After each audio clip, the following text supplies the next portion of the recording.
Hello friends, I am your study mate Sarika Ramola और आज हम करने वाले हैं हिंदी में क्रिया को, जिसे इंग्लिश में वर्ब कहते हैं।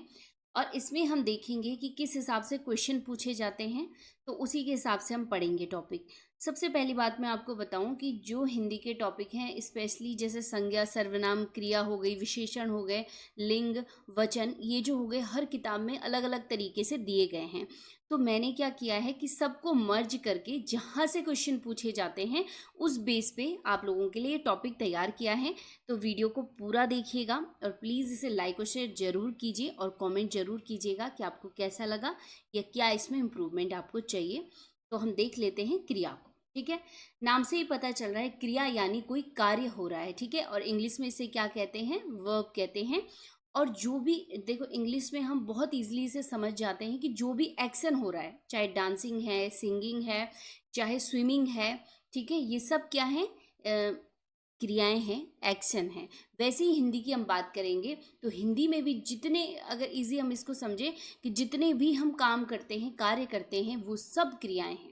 सुबह उठने से लेके और रात सोने तक, ठीक है, जो हम सो भी रहे हैं वो भी क्या है? एक क्रिया है। ठीक है, तो काम करना या काम का होना ही क्या है? क्रिया है। और हिंदी में उन शब्दों का जिनसे कार्य के होने का बोध होता है, यानी हमें उसकी सूचना मिलती है, या पता चलता है कि इससे कार्य हो रहा है, उसे क्या कहा जाता है? क्रिया कहा जाता है। ठीक है, बुक्स अगर आप खोल के देखेंगे तो हर बुक में लिखा है टिपिकल लैंग्वेज में, लेकिन इजी वे में बस आपको ये समझना है कि जो कार्य हो रहा है वही क्रिया है। ठीक है, चाहे आप ले लो, खाना पीना, पढ़ना, सोना, रहना, ये सब क्या है? क्रियाएं हैं। ठीक है, चलिए अब बात आ जाती है धातु की कि आखिर ये धातु होता क्या है। देखिए, क्रिया क्या होती है, धातु क्या, सॉरी, क्रिया में धातु क्या होती है? मूल शब्द होता है, बस और कुछ नहीं। जिस मूल शब्द से क्रिया बन रही है वही धातु कहलाती है। ठीक है, और दूसरी बात मैं आपको बताऊं कि हिंदी में बिना क्रिया के कोई भी वाक्य पूरा नहीं होता है।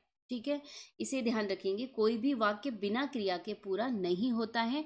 और धातु किसे कहते हैं? मूल शब्द को। जिस मूल शब्द से क्रिया का निर्माण होता है वही धातु कहलाती है। ठीक है, चलिए कुछ उदाहरण हम देख लेते हैं। हमने कहा चलना, ठीक है, ये एक क्रिया है और इस क्रिया में, चलना क्रिया में, एक धातु क्या है? चल है। दूसरा हमने कहा पढ़ना, तो पढ़ना में जो क्रिया में धातु है वो क्या है? पढ़ है। ठीक है, और दूसरी बात, क्रिया को पहचानने के लिए क्या किया जाता है?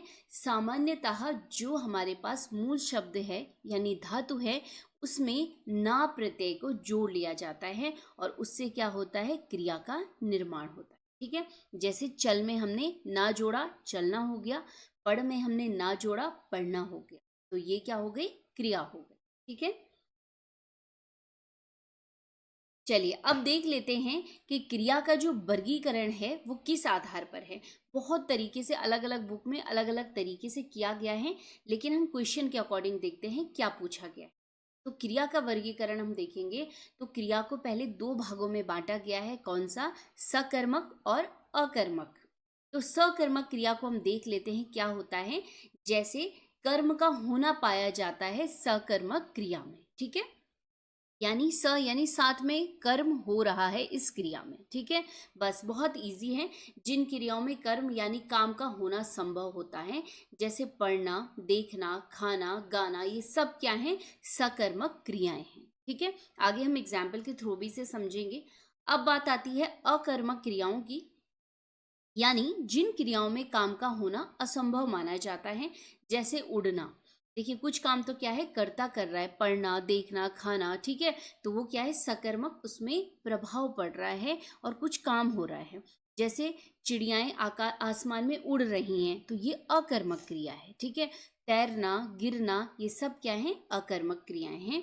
यानी जिसका फल केवल और केवल किसको मिलता है? कर्ता को मिलता है, वो अकर्मक क्रियाएं होती हैं। और कर्म का न पाया जाना, सॉरी, काम का न होना पाया जाता है इसमें। ठीक है, चलिए अब हम देख लेते हैं जो सकर्मक क्रियाएं होती हैं, यहाँ से क्वेश्चन पूछे जाते हैं। तो इसमें इसके प्रकार जो हैं, एक है प्रेरणार्थक क्रिया, दूसरा है द्विकर्मक क्रिया, तीसरी है संयुक्त क्रिया और चौथा है पूर्वकालिक क्रिया। तो यहाँ से क्वेश्चन बनते हैं। एक एक करके हम फटाफट देख लेते हैं। नाम से भी पता चल रहा है, लेकिन थोड़े से एग्जाम्पल के साथ हम इनको समझेंगे। जैसे हमने कहा जो प्रेरणार्थक सकर्मक क्रिया होती है उसमें क्या होती है, शब्द से पता चल रहा है कि हम किसी को प्रेरणा दे रहे हैं, प्रेरित कर रहे हैं किसी काम को करने के लिए। ठीक है, जब हम किसी को किसी कार्य करने के लिए क्या करते हैं, प्रेरित करते हैं, उसे पुश करते हैं, वही क्या है, प्रेरणार्थक सकर्मक क्रिया है। ठीक है, दूसरे को कार्य करवाया जाता है, इजी लैंग्वेज में मैंने लिखा है। ठीक है, एग्जाम्पल हम देखें, हम कहेंगे हमने अपने नौकर से गोबर उठवाया। ठीक है, हमने करवाया है काम किससे, नौकर से गोबर उठवाने का। ठीक है, तो ये हमने प्रेरणा दी या उससे करवाया। ठीक है, नेक्स्ट है मालिक ने नौकर से घास कटवाई, तो ये भी क्या है, दूसरे से काम करवाया।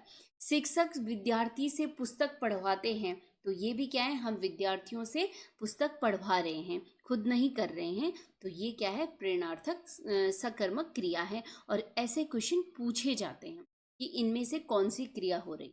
ठीक है, चलिए दूसरा है द्विकर्मक क्रिया।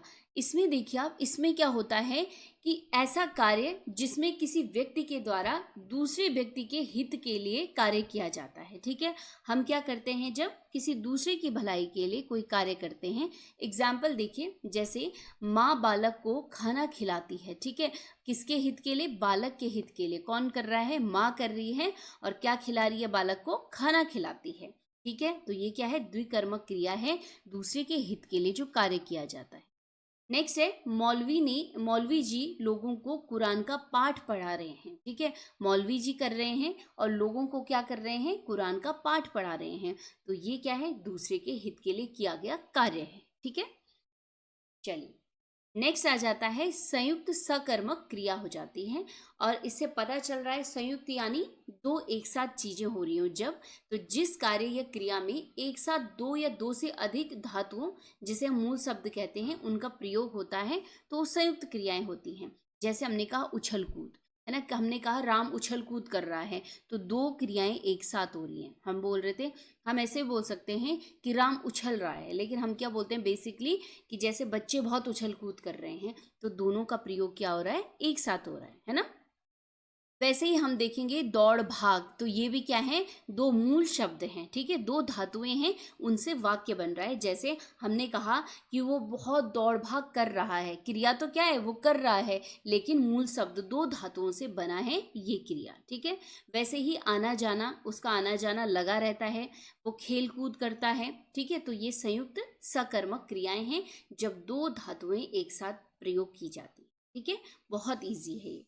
चलिए नेक्स्ट है, यहाँ से भी क्वेश्चन बहुत बार पूछे जाते हैं, पूर्वकालिक सकर्मक क्रिया। ठीक है, नाम से ही पता चल रहा है कि जब जो कर्ता होता है, किसी काम को करने वाला होता है, वो एक काम पूरा करने के तुरंत बाद क्या करता है, दूसरा काम स्टार्ट कर लेता है। ठीक है, जैसे हम एक काम करते हैं, तुरंत हम क्या कर लेते हैं, दूसरा काम कर लेते हैं। जैसे हमने पढ़कर पूजा की, हमने पढ़ा और फट से उठे और हम पूजा करने के लिए बैठ गए। हमने खाना खाकर काम किया, हमने खाना खाया और उसके बाद जो हमारे पास काम था हमने काम किया। ठीक है, राम भोजन करके सो गया, तो वो सोना भी क्या है, एक क्रिया है, और क्या किया उसने, पहले भोजन किया। तो ये क्या है, दो क्रियाएं हैं, एक क्रिया हमने कंप्लीट करी और दूसरे स्टार्ट कर। ठीक है, चलिए जब मैं क्वेश्चन करवाऊंगी लास्ट में, तब देखिएगा आपको इजीली समझ में आ जाएगा। अब पहले तो हमने सकर्मक क्रिया देख ली है, अब आ जाती है बात अकर्मक क्रिया की, जिसमें मैंने आपको पहले भी बताया था कि कर्म का होना नहीं पाया जाता है, और बेसिकली जो कर्ता होता है केवल और केवल इस पर इसका प्रभाव पड़ता है। ठीक है, अब इसमें दो चीजें आ जाती हैं, एक होती है अवस्था बोधक क्रिया, यानी ये सिचुएशन को बताता है कि किस अवस्था में क्या हो रही है, क्रिया हो रही है। ठीक है, दूसरा होता है गत्यर्थक क्रिया, यानी इसमें गति हो रही है, गतिमान अवस्था में क्रिया हो रही है। ठीक है, तो इसमें लिखा भी है डेफिनेशन, समझा मैंने दिया है कि जब कर्ता गतिमान अवस्था में न होकर स्थिर अवस्था में रहता है। ठीक है, अवस्था की बात हो रही है, तो एग्जाम्पल हम देखेंगे बैठना, बैठना भी क्या है, एक अवस्था है। रोना, चिल्लाना, सोना, और जरूरी नहीं कि आपसे ये पूछा जाए कि अवस्था बोधक क्रिया है कि गत्यर्थक क्रिया है। ठीक है, सीधे पूछ लिया जा सकता है कि बैठना किस प्रकार की क्रिया है, सकर्मक या अकर्मक। ठीक है, तो तब क्या आ जाएगा, अकर्मक क्रिया। तो याद रखिए, बैठना, रोना, चिल्लाना, सोना, ये सब क्या है, अवस्था बोधक क्रियाएं हैं। नेक्स्ट आ जाता है गत्यर्थक क्रिया, और इसमें क्या होता है कि गति यानी गतिमान अवस्था में होता है, जैसे दौड़ना, चलना, उड़ना, तैरना, ये सब क्या है, अकर्मक क्रियाएं हैं। ठीक है, चलिए नेक्स्ट हम देख लेते हैं उदाहरण, और इस बेस पे क्वेश्चन आते हैं, और आप भी साथ साथ बोलते रहेंगे जैसी मैं कर रही हूँ। ठीक है, मैंने कहा बच्चे मैदान में उछल कूद कर रहे हैं, तो कौन सी क्रिया आ जाएगी, संयुक्त क्रिया। ठीक है, संयुक्त क्रिया। दूसरा मैंने कहा रमेश पुस्तक पढ़ रहा है। ठीक है, तो क्या कर रहा है, वो कार्य कर रहा है, लेकिन कौन सा, सकर्मक क्रिया कर रहा है। ठीक है, सकर्मक क्रिया। दूसरा, पक्षी आकाश में उड़ रहे हैं, तो उड़ना क्या है, एक अकर्मक क्रिया है, तो यहां पर क्या आ जाएगा, अकर्मक क्रिया। ठीक है, नेक्स्ट, राकेश खाना खा चुका है, तो ये भी क्या है, सकर्मक क्रिया है। ठीक है, आप भी साथ में करते जाओ। नेक्स्ट है तोमर जी गणित पढ़ रहे हैं, तो ये भी क्या है, सकर्मक क्रिया है। ठीक है, नेक्स्ट है पुष्पा जोर जोर से चिल्ला रही है, तो ये क्या है, अकर्मक। ठीक है, नेक्स्ट है मालिक ने नौकर से घास कटवाई, तो अब आप देखिए मालिक के द्वारा किससे काम कराया जा रहा है, नौकर से काम कराया जा रहा है, तो ये क्या है, प्रेरणा दी जा रही है दूसरे को, तो प्रेरणार्थक क्रिया। ठीक है, नेक्स्ट है माँ बालक को खाना खिला रही है, तो ये क्या है, द्विकर्मक क्रिया है, जब दूसरे की हित की पूर्ति के लिए हम कार्य करते हैं। ठीक है, द्विकर्मक क्रिया। ठीक है, तो ऐसे क्वेश्चन आएंगे। चलिए अब हम देख लेते हैं क्वेश्चन कि कैसे कैसे क्वेश्चन पूछे जाते हैं। अभी हमने पीछे जो स्लाइड थी उसमें प्रैक्टिस करी कि कौन कौन सी क्रियाएं थी। चलो तो अब क्वेश्चन देख लेते हैं। पहला क्वेश्चन है मैं नहा धोकर नाश्ता करूंगा, इस वाक्य में कौन सी क्रिया है। देखिए वो दो काम करेगा, एक तो वो नहाएगा धोएगा, फिर क्या करेगा, नाश्ता करेगा तुरंत, तो ये क्या हो जाएगी, दो क्रियाएं, एक काम के बाद तुरंत दूसरा काम हो रहा है, तो पूर्वकालिक क्रिया हो जाएगा। ठीक है, तो इसमें कंफ्यूज नहीं करना है, इसको संयुक्त क्रिया मत मानिएगा कि उसमें दो काम करने के लिए बोल रहे हैं। ठीक है, चलिए नेक्स्ट है निम्न में किस वाक्य में अकर्मक क्रिया का प्रयोग किया गया है। देखिए रमेश पुस्तक पढ़ रहा है, ये क्या है, सकर्मक है। मजदूर चाय पी रहा है, ये भी क्या है, सकर्मक है। बालक बहुत देर से रो रहा है, ये क्या है, अकर्मक क्रिया है, रोना। ठीक है, नेक्स्ट है भाई खाना बना रहा है, तो ये भी क्या है, सकर्मक क्रिया है, तो राइट आंसर क्या हो जाएगा, बी हो जाएगा। चलो नेक्स्ट क्वेश्चन है निम्न में सकर्मक क्रिया कौन सी है। लिखना, रोना, सोना और हंसना, तो सकर्मक कौन सी हो जाएगी, लिखना हो जाएगा। ठीक है, नेक्स्ट है चिड़िया आकाश में उड़ रही है, वाक्य में उड़ रही कौन सी क्रिया है। ठीक है, तो ये कौन सी हो जाएगी, अकर्मक क्रिया हो जाएगी। ठीक है, हमने पहले भी देख लिया इसको। नेक्स्ट क्वेश्चन है क्रिया का मूल रूप कहलाता है। ठीक है, जो क्रिया का मूल रूप होता है वो क्या कहलाता है, धातु कहलाता है, मैंने आपको पहले भी बताया। ठीक है, नेक्स्ट है निम्न में किस वाक्य में क्रिया वर्तमान काल में हो रही है। तो ऐसे क्वेश्चन भी पूछे जाते हैं। ठीक है, कि क्रिया किस काल में हो रही है, तो इसका राइट आंसर हम देख लेते हैं कि कौन सा है। पहले हम देखते हैं उसने फल खा लिए थे, तो ये भी नहीं है। मैं तुम्हारा पत्र पढ़ रहा हूं, तो ये क्या है, पढ़ रहा हूं क्या है, वर्तमान काल में किया जा रहा है। नेक्स्ट है अचानक बिजली कौंध उठी, तो ये भी क्या है, हो चुका है।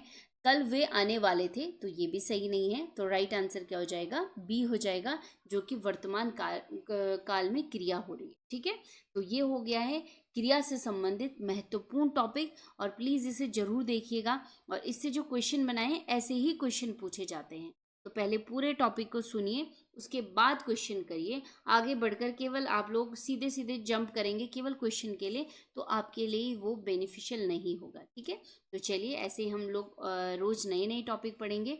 मिलते हैं नेक्स्ट वीडियो में, तब तक के लिए धन्यवाद।